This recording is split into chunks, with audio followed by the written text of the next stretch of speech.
సంవత్సరాల తరబడి ఎన్ని మందులు వాడినా మీ మోకాల నొప్పులు తగ్గట్లేదా? ప్రాణ పెయిన్ క్లినిక్ లో అత్యాధునిక చికిత్స. రైల్లో ప్రయాణిస్తున్న మహిళలు, యువతులు కాస్త అలర్ట్గా ఉండండి. కామాంధులు, ఆకతాయిలు ఎక్కువైపోయారు. రాత్రిపూట ఒంటరిగా ఉన్న వారిపై కన్నేసి అసభ్యకరంగా ప్రవర్తించడం, వేధించడం చేస్తున్నారు. ఇటీవల విశాఖ ఎక్స్ప్రెస్ లో వివాహితపై మద్యం మత్తులో ఓ యువకుడు అసభ్యకరంగా ప్రవర్తన మరువక ముందే అలాంటి తరహా ఘటనలో మరొకటి తెలుగు రాష్ట్రంలో చోటు చేసుకుంది. రైలు ప్రయాణం అంటే ఒకప్పుడు దొంగల భయం వెంటాడేది.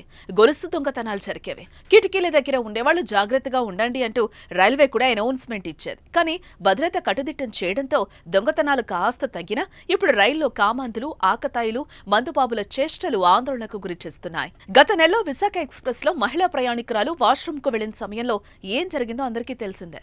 వివాహితపై కన్నేసిన మందుబాబు వాష్రూమ్ కు వెళ్లిన సమయంలో ఆమెతో అసభ్యకరంగా ప్రవర్తించాడు. వెంటనే ప్రతిఘటించగా ఇద్దరి మధ్యలో పెరుగులాట చోటు చేసుకోగా అదుపు తప్పి రన్నింగ్ ట్రైన్ నుంచి ఇద్దరు కింద పడిపోయారు. ఈ ఘటనలో ఇద్దరికి తీవ్ర గాయాలయ్యాయి. ఇది జరిగి రోజులు గడవలేదు. ఇంతలోనే విజయవాడ నుంచి విశాఖకెళ్లే రైల్లో ఓ కామాంధుడు రెచ్చిపోయాడు.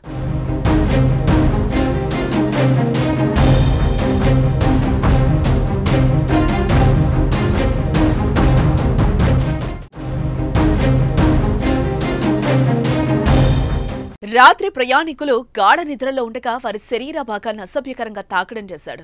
ఓ యువతిపై కన్నేసి ఆమెను పలుమార్లు వేధించాడు. రాత్రి 2 గంటల సమయంలో మరోసారి అదే రకంగా తాకడంతో ఆమె ప్రతిఘటించింది. అతన్ని పట్టుకోవడానికి ప్రయత్నించింది. కానీ పారిపోవడంతో వెంటనే ఆ కంపార్ట్మెంట్ లో ఉన్నటువంటి ఏఐఎస్ఎఫ్ నాయకులు అతన్ని పట్టుకున్నారు. తోటి ప్రయాణికుల సహాయంతో తెల్లవారుజామున 5:30 గంటలకి నిందితుని రైల్వే పోలీసులకు అప్పగించారు. ఇలాంటి రకమైన ఘటనలతో ప్రయాణికుల్లో ఆందోళన వ్యక్తమవుతోంది. రైల్లో భద్రతను పెంచాలని డిమాండ్ చేస్తున్నారు.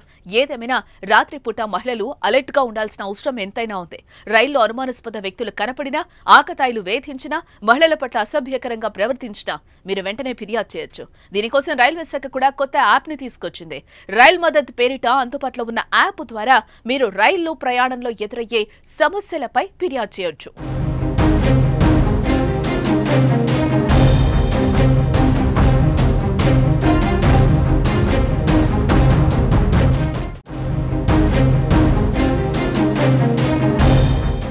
ఈరోజు విజయవాడ నుంచి వైజాగ్ ప్రయాణిస్తున్నటువంటి ట్రైన్ నెంబర్ 12864 లో ఈరోజు ఒక ఆడపిల్ల విద్యార్థిని ఈరోజు రాత్రిపూట 2 గంటల సమయంలో నిద్రిస్తుంటే చాలా నిద్ర సమయంలో ఉన్నటువంటి ఇలాంటి వెధవలు వాళ్ళపైన అత్యాచారాలకు పాల్పడడానికి చాలా సిగ్గుచేటు. ఇక్కడ టీసీలు ట్రైన్ లో టికెట్లు చెక్ చేయడానికి పర్మిషన్ అవుతున్నారు, కానీ సెంట్రల్ సిబ్బంది ఇక్కడ కంపార్ట్మెంట్ లో వాళ్ళకి ఎలాంటి వసతులు ఉన్నాయి, ఏం జరుగుతున్నాయి, దొంగలు వస్తున్నారా, ఇలాంటి ఎదవలు వస్తున్నారని కూడా ఎక్కడ కూడా కంట్రోల్స్ లో విఫలం చెందారు. కాబట్టి కావున వెంటనే ఇలాంటి పనులకు పాల్పడకుండా ఉండాలంటే సెంట్రల్ సిఆర్పీఎఫ్ వాళ్ళు ఇక్కడ ఈ కంపార్ట్మెంట్ లో వెంటనే తగిన చర్యలు చేపట్టి ఎప్పటికప్పుడు డ్యూటీలు చేసి ఉండే పద్ధతిలో ఏర్పాటు చేయడానికి కూడా ఏఐఎస్ఎఫ్